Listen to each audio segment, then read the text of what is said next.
주님께서 부르신 목적을 아는 귀한 백성들이 되게 하여 주옵소서. 오늘 한 날도 주님 은혜 안에 살았습니다. 이 코로나19로 말미암아 세상이 흉흉하고 어려운 상황에 있으나 우리 성도들에게 어떤 일도 일어나지 않았고 피해갈 길을 허락하신 주의 은혜를 믿사오니 예수 피의 능력이 우리 성도들 모두의 가정에게 나타나게 하여 주옵소서. 피할 길을 허락하신 주님을 왜 마다합니까? 우리 성도들 예배자로 회복되게 하시고 참 예배자로 하나님을 기쁘시게 하는 축복의 인생들로 불러 주옵소서. 주님이 함께 하심을 믿사오며 예수님의 이름으로 기도하옵나이다. 아멘. 할렐루야. 주님과 함께 하는 우리 모두가 됩시다. 오늘도 은혜 안에서 우리에게 은혜를 주시는 하나님의 말씀은 출애굽기 27장 9절부터 19절입니다. 출애굽기, 제 성경책은 구약 122면에 있습니다. 출애굽기 27장 9절부터 19절까지 은혜 받고자 다 찾으신 줄 믿고 저와 여러분이 한 절씩 교독하겠습니다.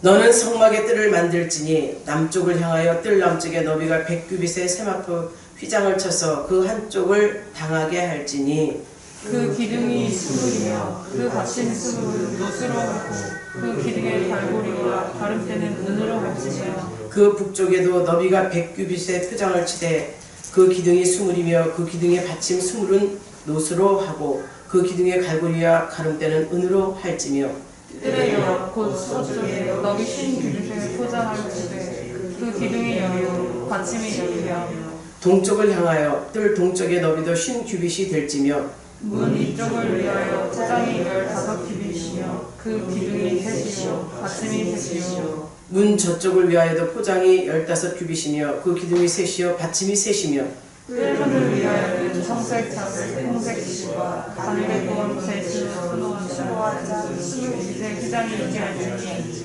그 기둥이 넷이요 받침이 넷이며 뜰 주위 모든 기둥의 가름대와 갈고리는 은이요 그 받침은 노시며 뜰의 길이는 100규빗이요 너비는 10규빗이요 세마포 휘장의 높이는 5규빗이요 그 받침은 노시며 함께합니다. 성막에서 쓰는 모든 기구와 그 말뚝과 틀의 포장 말뚝을 다 노수로 할지니라. 아멘. 출애굽을 해서 이스라엘 백성들을 이끄시고 시내산까지 오신 하나님께서 시내산에서 이스라엘 백성들과 언약을 세우시죠. 모세를 통해서 하나님의 언약이 이스라엘 백성들에게 주어져요. 이스라엘 백성들에게 주어지고 이제 이 이스라엘 백성들에게 성막을 지으라고 말씀하시죠. 25장 8절에 가면 성막을 지으라고 명령하실 때 자원하는 기쁨의 예물로 내가 그들 중에 거할 성소를 그들이 나를 위하여 짓되 여호와께서 주신 모양과 설계도대로 지으라고 명령을 하신 거예요. 하나님께서 내가 거할 성소를 그들이 나를 위해서 짓되 내가 모양을 알려줄 거야. 설계도를 주시겠다는 거죠. 식양과 모양과 그리고 그들에게 가져올 예물이 어떤 예물이 알겠어요? 다 주님이 성소를 지을 예물을 그들에게 주셨다고 했죠. 분명히 하나님께서 그들의 마음도 아시고 그들이 지어야 할 성소를 명령하실 때는 이미 다 준비해놓고 명령하심을 믿읍시다. 우리에게도 마찬가지예요. 하나님 말씀 앞에 서라, 말씀대로 이루어가라고 한다면 하나님께서 이미 준비하고 계시다는 거예요. 이렇게 이스라엘 백성들에게 준비시키신 거기에 성막이 이제 성막들에서부터 시작이 되는 거예요. 성막들에서부터 시작이 되는데 성막들이 어디였나요? 성막을 지을 때 성막에 성소가 있고 성막들로 각 뜰에 울타리를 치라고 했어요. 울타리를 치고 그 밖에는 이방인의 뜰이 있습니다. 이방인의 뜰이 있고 울타리를 친 그 성막 그 뜰 안으로 들어오기 전에 성막 문을 지난주에 설교로 들으셨죠? 성막의 성막문 첫 번째 시간이죠. 오늘도 성막문의 두 번째 시간이에요. 의미를 두어서 하나님께서 주신 그 목적을 알게 하기 위해서 이렇게 나누어서 설교를 하게 되는 거예요. 분명히 이들에게 성막들의 새하얀 세마포 포장 울타리를 만들라고 하세요. 울타리를 만드는데 기둥이 60개고 이것이 60개가 어디로 나냐? 남북으로 20개씩 세워져요. 60개인데 남북 20개 20개예요. 그러면 동쪽과 서쪽으로 10개씩 10개씩 세우라는 것이죠. 이해가 가십니까? 20개씩 20개씩 60개를 세우라는 거예요. 이 울타리에 남쪽과 북쪽에 20개씩 동서로 10개씩. 그렇게 되면 모양이 어떤 모양이 나올까요? 직사각형 나오죠? 맞아요. 직사각형 모양으로 이 울타리를 만들 때, 이 울타리를 세울 때 그 기둥들을 조각목과 놋과 또 은으로 만들래요. 출애굽을 하면서 급히 나온 이들에게 이렇게 은과 조각목과 놋이 있을까요? 상상으로는, 우리 생각으로는 없을 것 같죠? 있습니다. 하나님이 분명히 준비하셨고 이들에게 지을 수 있는 그 모든 것을 허락하셨어요. 그러니 조각목은 변치 않는 것을 말씀드리는 거고, 놋도 내성이 강하고 불에 강하기 때문에 또 잘 변질이 되지 않고 녹도 슬지 않고, 은도 마찬가지잖아요. 그렇게 귀한 것으로 하나님의 성전의 기둥까지도, 성막들의 기둥까지도 세우라고 말씀하신 거예요. 사랑하는 성도 여러분, 이 직사각형으로 세워진 새하얀 세마포장에 울타리를 친 목적을 우리는 알아야 됩니다. 성막들에 굳이 모든 사람이 들어오는 성전이라면 굳이 성막들에 울타리를 칠 이유가 있을까? 분명히 하나님은 목적을 두고 계십니다. 성막들의 세마포장으로 울타리를 친 목적이 하나님께서 계신 곳, 하나님이 계신 성막은 아무나 함부로 들어오지 못하도록 거룩하고 구별된 곳이기에 그렇게 울타리를 치게 한 거예요. 세마포, 흰 세마포로. 직사각형 이 길이를 생각해 보시면서 얼마만큼의 크기인가 한번 상상해보는 저와 여러분이 됩시다. 25m 정도 되고 가로가, 세로가 15m 정도 되는 크기라고 말한다면 이 크기는 우리가 상상할 수 있는 만한 크기가 얼마만큼이에요? 엄청난 크기로 생각이 들죠? 그런 크기로 하나님의 성막을 지으라고 하고 이스라엘 백성들에게 요구하실 때는 하나님의 뜻이 계신 거예요. 이스라엘 백성들 그 출애굽한 그 인원이 몇 명이에요? 60만이었잖아요. 그래도 그렇게 크게 지을 때 하나님께서는 그들을 수용할 수 있는 능력을, 성막에 그들을 다 들여들 수 있는 능력을 하나님께서 요구하시는 거죠. 나 생각하기에 그들이 어때요? 유목민으로 지금 출애굽하면서 도망자의 신세에 있어요. 그런데 성막을 이렇게 크게 지으라고 하는데 그 이유는 하나님께서 거룩한 백성들, 구별된 백성들, 하나님을 경외하는 백성들 모두 들어오라는 뜻이 함축되어 있음을 아시기를 바랍니다. 죄 문제를 해결하고 누구든지, 죄 문제만 해결되면 누구든지 거룩한 곳에서 하나님을 만날 수 있음을 의미하는 거죠. 그래서 내가 죄인임을 자각한 사람이 자기를 대신해서 죽을 희생의 제물을 들고서 성막의 뜰에 들어오라는 거예요. 그 의미를 가지고 있습니다. 아무나 들어오는 것이 아니라는 거죠. 울타리를 친 이유가 그 높이가 약 2.5m 정도 된다고 해요. 2.5m 정도 된다면 우리 장로님 키가 180이 되는데 그거에 더 된다면 웬만한 사람들 그 성막 높이, 울타리의 높이를 감히 들여다볼 수 없죠. 2.5m 정도의 높이로 감히 안을 들여다볼 수 없고 사람이나 짐승이 함부로 드나들지 못하도록 그 높이를 그렇게 높게 한 거예요. 성막의 뜰, 거기에 세마포 포장을 쳤을 때 이 성막들의 문이 있습니다. 동서남북으로 각 지파들이 여길 지켜요. 각 지파들이 동서남북으로 지키되 문은 단 한 곳으로 되어 있어요. 답을 다 알려줬네. 이따 물으려고 했는데 지난주에 여러분에게 성막문은 몇 개 있다고 했어요. 하나라 분명히 얘기했죠. 그럼 또 기억나시나요? 성막문의 의미가 무엇이라고 했어요? 성막문의 의미를 둘 때 구원을 받았느냐? 이 물음으로 여러분에게 말씀드렸어요. 성막문이 의미하는 것이 그거라는 거죠. 그래서 성막들에 들어가려면 오직 특별하게 만든 문, 그 문 하나를 하나님께서 만들라고 명령하신 문으로만 들어갈 수 있다고 했어요. 성막들의 큰 휘장으로 세마포 휘장을 두르고 거기에 문을 단 하나를 만든다. 지난주에 설교할 때 성막문에 사용된 색을 여러분에게 그 의미를 두고 설명해 드렸죠. 성막문에 그 색이 어떤 색으로다가 그 성막문을 만든다 그랬어요. 천이에요.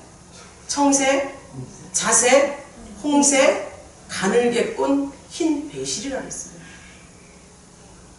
여러분 생각해 보세요. 성막의 뜰에 울타리는 쇠마포로 칠하고 있어요. 하얗죠? 그런데 거기에 그 성막의 단 하나에 나는 문이, 이 문이 청색, 자색, 홍색, 가늘게 꼰 배실로 짓는다면, 그 만든다면 트일까요? 안 트일까요?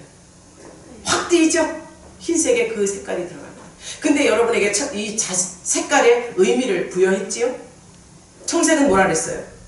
선지자적 예수님의 사역을 말씀드렸어요. 자색은 왕으로 오신, 왕권을 가지신, 왕의 권위를 가지신 그 신분을 말씀한다고 했어요. 홍색은 무엇을 말씀했나요? 제사장으로서 많은 죄인들의 그 희생의 제물, 피를 들고 주님 앞에 나가는. 그래서 홍색은 생명을, 피를 의미한다 했죠. 가늘게 꼰 흰 배실은 무엇을 의미한다 했어요? 인자로 오셔서 우리의 삶을 대신하고 죽으시고 부활하신 예수님을 나타냈다고 했잖아요. 이 영적인 의미가 색깔로 나타났는데, 오늘은 이 성막의 문이 여러분에게 너희는 구원을 받았는가? 그런 물음으로 갔다면 이 성막문을 만든 이유가 있어요. 왜 성막문을 만드셨을까? 성막문이 동쪽 울타리 정중앙에 단 하나의 문으로 만들라고 말씀하셨어요. 하나의 문. 어찌 생각해보면 굉장히 불편할 수 있어요. 동쪽 울타리 길이가 약 25m고 25m 사이에 문을 10m 정도 만들으라는 거예요. 25m에 10m를 만들으라는 거예요. 그러면 상상해 보세요. 그 문이 얼마나 큰가? 큰 문이 아닌가요? 우리 건물을 보면 우리 문은 이게 건물 중에 일부이잖아요. 반 가까이 돼요. 25m에 10m 정도 되도록 문을 만들라고 명령을 하셨어요. 상당히 큰 문이죠. 그리고 이 문은 4기둥으로 세워져 있어서 새하의 울타리 포장과 달리 청색, 자색, 홍색, 가늘게 꼰 흰색 배실로 수놓은 휘장이 쳐있다고 했어요. 그렇게 쳐있다 보니까 하얗게 세마포 친 그 성막들의 포장하고 당연히 표시가 확 나죠. 특별히 구별돼서 선명하게 구별되게 만들어집니다. 그런데 성막의 문을 동쪽으로 낸 이유가 무엇일까? 지난주에도 잠시 설교했어요. 동쪽으로 만든 이유는요, 서쪽은 해가 지는 방향이요 어둠을 의미한다. 성경적인 의미를 말하는 거예요. 또 동쪽은 해 뜨는 방향이요 빛의 방향을 의미해요. 하나님께서 왜 이렇게까지 세세하게 이런 의미를 부여하면서 문을 만드셨을까? 즉 서쪽의 문은 죽음을 의미하며 동쪽의 문은 아침이요 생명을 의미하는 것으로 나타낸 거예요. 그래서 이들이 성막문에 들어오는 사람들이 그 사람 편에서 보게 되면 성막은 서쪽을 보고 들어갔다가 동쪽을 바라보며 나오도록 설계가 되어 있는 문이, 다시 말하자면 죄로 말미암아 죽을 수밖에 없는 절망을 가진 그들이 성막문에 들어갔다가 그 죄를 해결받고 생명과 희망을 가지고 나온다는 의미를 가지고 있는 것이죠. 그렇다면 동쪽과 서쪽의 의미를 우리는 성경 안에서 말씀하시지만 삶에 적용하는 교훈으로 받아들이시기를 주의 이름으로 축원합니다. 그래서 이거는 뭐 미신적인 것 같고 샤머니즘적인 것 같지만 우리가 잠을 잘 때도 동쪽으로 빛 대신 빛이 있는 곳으로 머리를 대고 자고요. 또 서쪽으로 자면 어딘지 모르니까 찝찝하고 불편하잖아요. 어둠의 지역이라고, 기우는 곳이라고 말들 합니다. 성경이 부여하는 이 의미는 죄를 들고 주님 앞에 나와서 빛 대신 예수 앞에 내 죄를 낱낱이 토로해 놓고 이제 동쪽을 향해 죄를 사함받고 나가는 믿음의 백성들로 사랑하는 저와 여러분들에게 항상 자나깨나 기도를 요구하시는 하나님의 명령인 줄 아시기를 바랍니다. 여기에 의미를 두신 거예요. 동쪽을 향한 믿음은요, 열심히 일하는 믿음으로 봅니다. 또 동쪽을 향해서는 평생 해가 뜨는 그곳을 바라보고 있고 빛 대신 예수가 있다는 것을 생각하고 있기에, 그렇다고 이 빛이 동쪽으로 와서 그것이 다 의미하는 것이 또 서쪽은 필요 없고 남부 쪽도 필요 없다 이런 의미를 두는 것이 아니에요. 우리 신앙생활의 초점이 어느 곳에 맞춰져 있는가를 의미하는 것이에요. 우리가 빛 대신 예수를 바라보고 어둠이 아닌 생명이 있는 곳으로 주님 앞으로 나아가도록 우리가 하나님 앞에 신앙을 결심하는 자세를 가지라는 의미를 주신 것을 아시기를 바랍니다. 이 의미 속에 우리는 어떤 것을 앙망해야 돼요? 찬빛으로 오신 그 예수님이, 빛 대신 예수님이 우리의 삶에 어둠을 하나씩 하나씩 거두어 주시는 분이에요. 그분 앞에 나오면 죄가 사함받고 죽음이 물러가고 죄가에서 자유함을 얻는 그 무리들이 될 수 있다는 사실. 사랑하는 저와 여러분은요, 신앙의 정점을 빛 대신 예수 앞에 포커스를 맞추시기를 주의 이름으로 축원합니다. 내 죄를 사함받게 하고 나에게 모든 것을 허락하신 그 주님, 그분, 그 주님을 성막문으로 비유한 거예요. 생명의 빛 대신 예수 그리스도, 이건 문이 단 하나밖에 없다고 말씀하잖아요.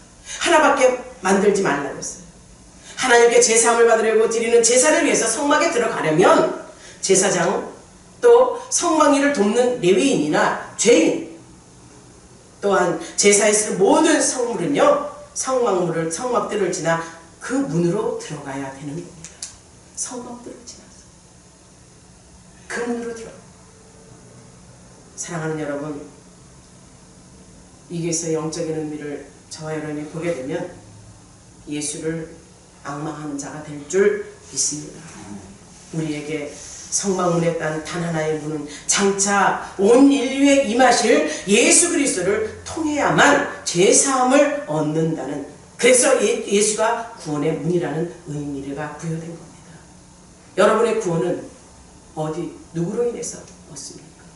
내가, 아니 세상 사람이 내 죄를 사해주고 구원의 문을 이룰 수 있도록 해줄 수 있다는 걸 여러분은 아니라는 거 알고 계시잖아요.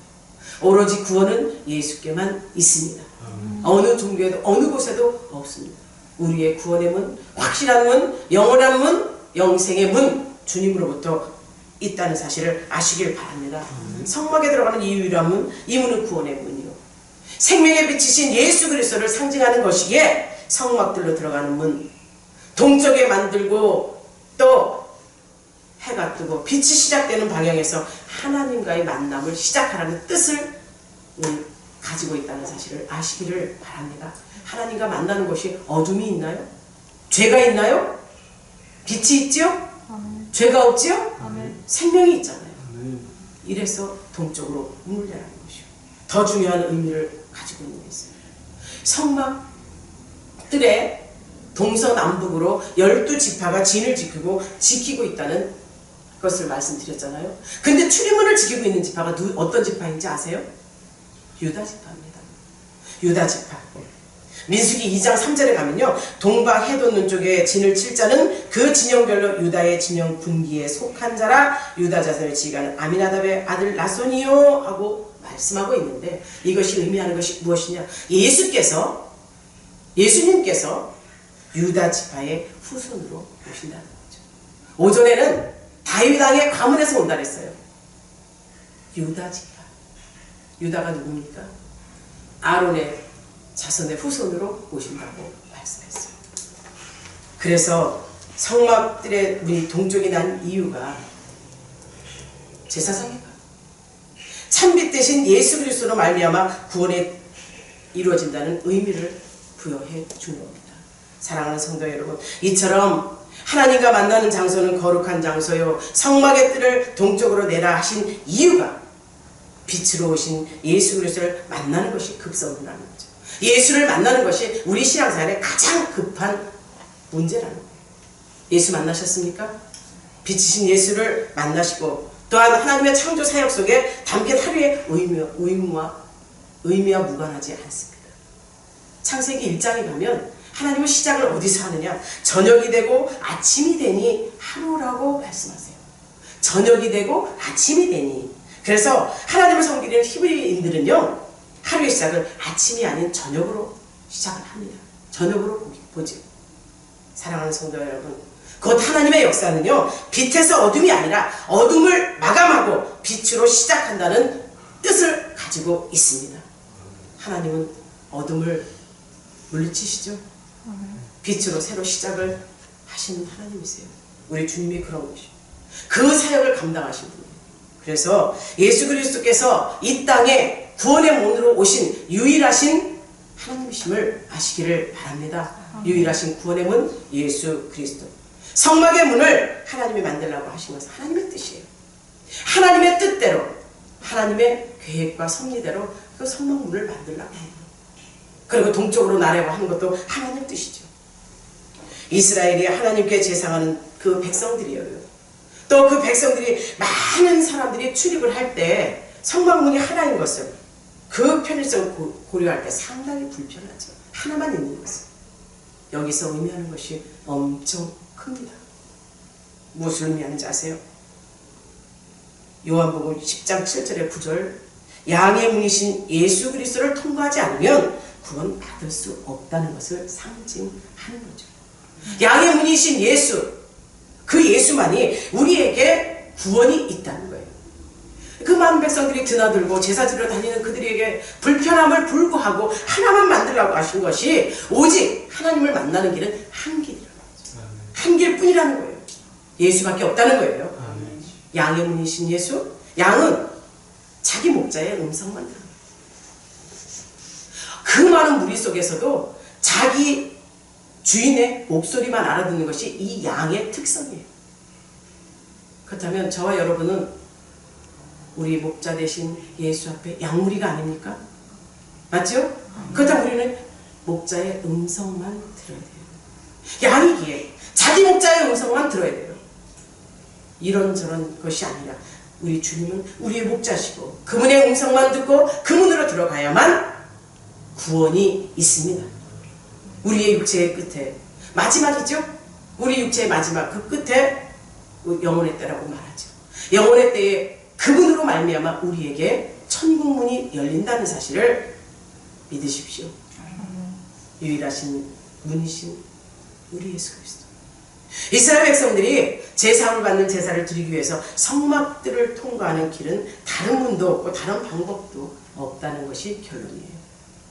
오직 예수, 오직 예수 그리스도밖에 없음을 아시기를 바랍니다. 그래서 우리는요, 자신, 즉 죄인인 자신의 죄를 담당할 재물을 앞세워 뚫려난 문 앞으로 가야 되는 거예요. 주님 앞에 가야 되는 거예요. 주님만이 우리의 문이요, 우리의 죄를 사함받게 하시는 분이라는 사실. 그래서요, 제사에는요, 재물 없는 제사는 없다고 했어요. 왜 그랬을까요? 내 죄를 담당시킬, 재물에게 내 죄를 안수해서 그에게 죄를 전가하잖아요. 그래서 하나님 앞에 올 때도 재물을 가지고 온전히 하나님 말씀 앞에 서는 저와 여러분이 되기를 바랍니다. 오늘날 예수 그리스도 거듭난 그리스도인들도요, 하나님을 만나려면 나를 위해서 피 흘려 죽으신 예수 그리스도의 피의 공로를 감사하는 마음으로 나와야 돼요. 내 죄를 사시고 내 죄를 담당하신 그 예수 앞에 무엇을 아까워할까요? 또 성령의 감동으로 온 그 예물을 하나님 앞에 정성스럽게 준비해야 돼요. 감동된 그 예물, 그것은 어떤 예물이에요? 자원하는 예물이요, 하나님이 받으시는 기쁨의 예물인지를 아시기를 바랍니다. 이것이 하나님을 섬기는 예법이에요.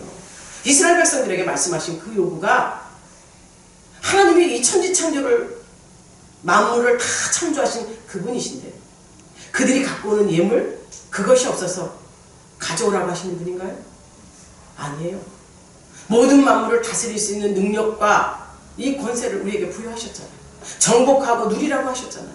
그러나 그 모든 것을 다스리며 이 주권자가 누구인 것을 확실히 입증하라는 것이, 죄를 들고 나올 때 성령에 감동된 예물을 가지고 모든 것이 하나님 것인데 하나님이 그 쪼잔한 그 몇 푼 때문에 하나님 그 예물을 요구하시나요? 아닙니다. 제사하는 자가 제사를 드리기 이전에 자기의 죄를 통해 자복하며 자기의 죄로 말미암아 죽어야 될 재물, 물질의 희생, 그것을 가지고 하나님 앞에 원하는 거예요. 거기에서 마음을 보신다는 거예요. 중심을 보시는 하나님이신 거예요. 돈이 많고 적음을 떠나서 그의 중심을 보시는 하나님께서는 두렙돈을 드린 과부의 예물을 기뻐 받으셨죠. 가인과 아벨의 예물 중에 아벨의 예물을 기뻐 받으셨죠. 기쁨으로 드린 자, 하나님을 경외하는 마음을 드린 자, 그 예물을 받으시는 하나님 앞에 정성스럽게 예물을 준비해 나가는 것이 하나님 앞에 올바른 처사요, 하나님 앞에 올바로 제사 드리는 자의 자세임을 아시기를 바랍니다. 이 말씀이 우리의 삶 속에 적용되어야 돼요. 우리의 예배 속에 적용되어야 되는 것이 당연한 거예요. 현대를 사는 이 믿음의 그리스도인들은 예수 그리스도는 단 하나의 문을 통과해야만 됩니다. 대답이 없으시죠? 예수 그리스도는 단 문 하나를 통과해야 돼요. 그 문을 통과해서 죄사함을 받아야죠. 그 죄사함이 그냥 죄사함 되나요? 내 죄를 들고 와서 예수 앞에 고백하는 거예요. 예수 이름으로 죄를 사함받을 수 있도록 회개하는 거예요. 회개할 때 말씀의 능력과 성령에 감동된 법대로 살아갈 수 있는 거예요. 죄사함을 받아야 자유하지. 죄가 있는데 죄인이 발 쭉 뻗고 자는 거 보셨나요? 죄가 있으면 쭉 뻗고 잠 못 자요. 그것 때문에 더군다나 꼬이고 이 영혼이 피폐해지고 있는 것을 여러분은 경험하셨을 거고 저도 경험했습니다. 사랑하는 성도 여러분, 내가 예수 앞에 올 때 내 죄가 무엇인 것을 보따리로 낱낱이 세세하게 들고 싸서 올라오시기를 바랍니다. 이것은 빼놓고 이것은 되고 이거는 안 돼. 이게 내가 선별할 것이 아니라 주님 앞에 제 모든 죄 몽땅 들고 와서 주님의 제단 앞에 예수 그리스도의 피의 능력을 믿기에 예수 그리스도의 이름으로 사함받는 저와 여러분이 되기를 주의 이름으로 축원합니다. 그 이사야 53장 5절에서 우리 주님이 그랬잖아요. 그는 우리를 대신해서 채찍을 맞았고 우리는 그 채찍으로 맞음으로 말미암아 나음을 입었도다. 아멘. 이렇게 말씀하셨잖아요. 그렇다면 이 말씀처럼 병이 들었다면 예수라는 문을 통과해서 하나님의 능력으로 치유받아야 되는 것이 우리가 해야 될 일이에요. 맞죠? 문제가 생겼어요. 그 문제를 들고 예수 앞에 나와서 예수 이름으로 해결받아야 돼요. 우리에게 자유함을 주신 분도 예수 아닙니까? 정녕 예수님이 말씀하시는 요한복음 14장 14절 내 이름으로 무엇이든지 구하면 내가 시행하리라. 아멘. 믿으시죠? 아멘. 이름으로 구하기만 하래요. 시행하래요. 하나님께 일을 맡기는 게 예수 이름으로 기도만 하면 주님이 일하신다. 주님이 일하실 것을 여러분이 뺏어서 일하지 마시고 주님께 일하시도록 주님께 의탁합시다. 주님께 구합시다. 마가복음 16장 18절이에요. 믿음으로 손을 얹은 즉 나으리라. 아멘. 우리 이 말씀 굉장히 좋아하죠. 근데 믿음으로 손을 얹으면서 될까? 이런 생각이 들어가면 의심하는 자에게는 하나님께서 일하지 않습니다. 바람에 있는 나는 겨와 같다 했어요. 의심하는 자의 그 믿음. 사랑하는 성도 여러분, 환난과 역경과 고통과 아픔 속에서 주를 볼 수 있는, 주를 온전히 섬길 수 있는 믿음이 여러분에게 있기를 주의 이름으로 축복합니다. 로마서 8장 2절에서 예수 그리스도 안에 있는 성령의 법이 죄와 사망의 법에서 너를 해방하였다고 선포하십시오. 그렇게 죄와 사망의 법에서 너를 생명의 성령의 법으로 사함받게 했다고 우리를 선포할 때 죄는 떠나갑니다. 죄는 사멸받습니다. 죄는 이깁니다. 그렇게 선포하고 예수라는 문을 통과해서 들어가 말씀과 성령으로 깨끗이 치유받고 해결받는 우리 열린 가족들이 다 되시기를 주의 이름으로 축원합니다. 그래서 우리들은요, 예수라는 문을 내버려 두고 자꾸 다른 문을 찾아서는 안 돼요. 예수께 나아가면 모든 것이 해결되는데 다른 방법을 찾고 있잖아요. 다른 방법을 찾아서 이 방법 저 방법을 찾는 그 무리들에게, 아니 나에게, 여러분에게 예수가 문이라는 것을 확실히 알려주실 때 이 성막문을 통과해야 될 이유가 저와 여러분에게 분명히 있는 거예요. 성막문이 왜 하나인가? 구원의 길은 오직 예수밖에 없다는 것. 성막문이 왜 하나인가? 왜 번잡스럽고 힘든데도 왜 그렇게 만드셨을까? 양은 목자의 음성을 듣기에 우리 목자 되신 예수께서 친히 우리를 지키시고 그의 음성을 들려주실 때 듣는 자가 복된 줄 믿습니다. 오늘도 저와 여러분에게 정말 다른 문이 있다면, 다른 방법이 있다면, 그 방법이 우리에게 구원이 있다면 찾아야겠죠. 성경은 분명히 말씀했습니다. 나 외에 다른 신은 없다. 나 외에 구원의 문은 없다고. 예수만이 구원이요 예수만이 빛이시여 우리의 영원한 생명을 주신 분이라는 것을 확실히 아는 저와 여러분이 되기를 소망합니다.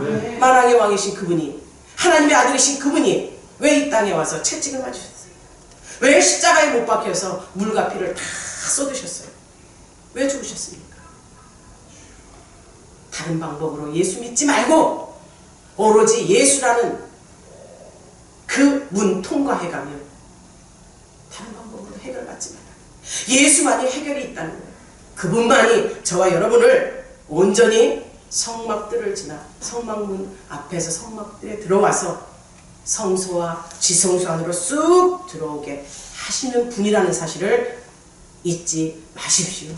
예수라는 그 문, 예수밖에 없는 그 문, 성막불에 단 하나밖에 없는 그 문 예수 이름으로 통과합시다. 그 안에 들어갑시다. 그 문은요 세상의 재물과 명예와 권력으로 어떤 불법으로 열리는 문이 아닙니다. 말씀드렸죠? 스스로 닫히고 스스로 열리는 문이에요. 열리는 문. 왜? 우리가 예수 앞에 나가면, 예수 피를 들고 가면 주님이 열어주시는 분이에요. 주님이 닫아주시는 분이에요.